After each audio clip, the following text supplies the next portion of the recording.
Now, specifically, Joe, I want to know, how did you change your mindset to attract the wealth that you currently have? So how did I change my mindset to generate the wealth that I have today? That's a great question. You know, I can remember one of the thoughts that I had to entertain and then accept as reality was the idea that money, wealth, could come to me in a wide variety of ways. And today I see this as a common problem with people because they think wealth can only come to them through one particular path. And that's not true. That's not the way the universe works. That's not the ebb and flow of finances anyway. So I remember when this was first introduced to me, I thought the only way that I can actually generate wealth was through my writing.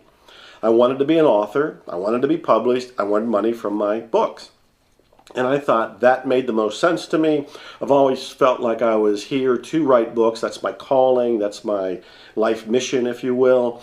So if I write books, they get published, I make money, there's the avenue that I would receive my wealth. Guess what? That's a mistake. That's a mistake.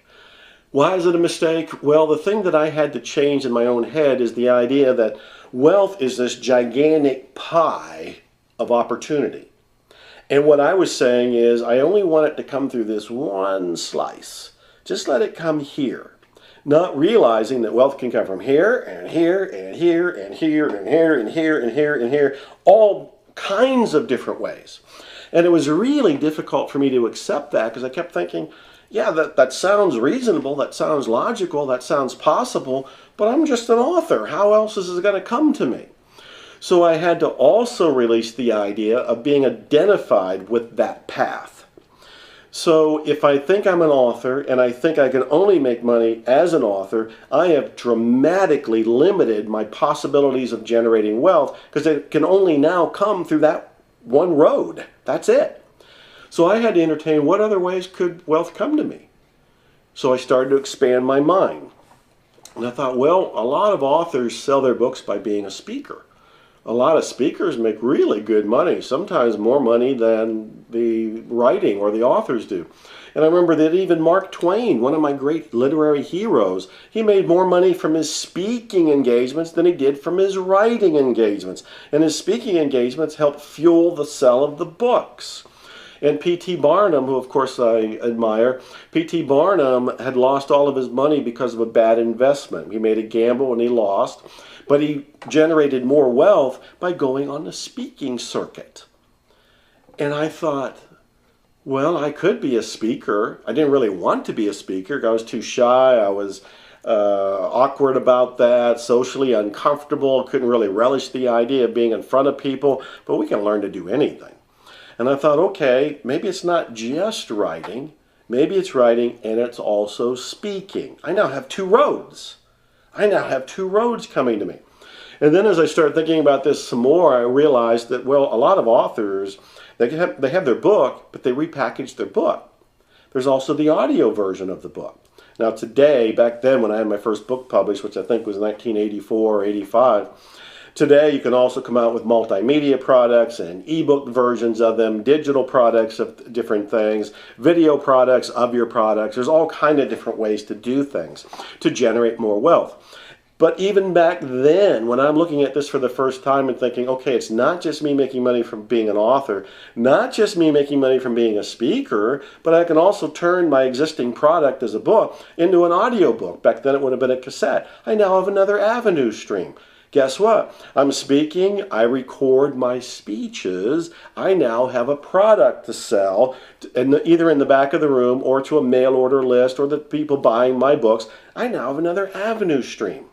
And then I started thinking about this some more. Do you see how this is enlarging and expanding the idea of possibilities? This is what I've had to do on myself. And by illustration, this is what you get to do with yourself. You start playing with possibilities. You start free associating and brainstorming.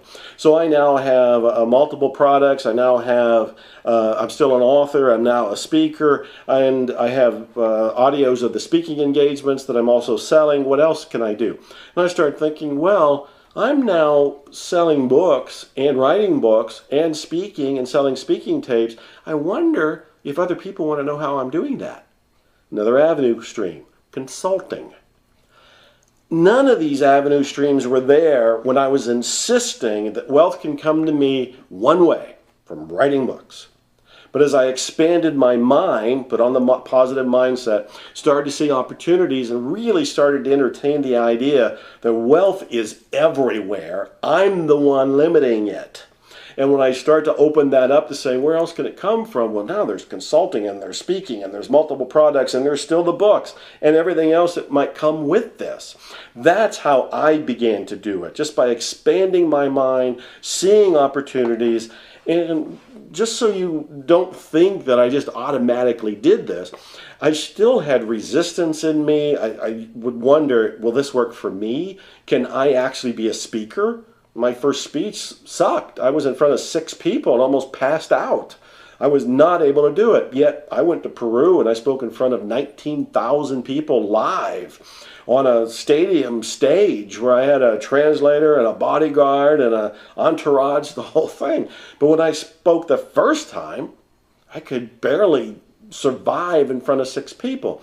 So what I'm pointing out is, yeah, you may be uncomfortable when you consider doing some of the things that will generate wealth for you, but we can learn to do anything, and practice makes perfect. But to answer the question, I had to change a lot about me and my mindset, about what I thought was possible in order to generate the wealth and live the lifestyle of the rich and famous that I do today.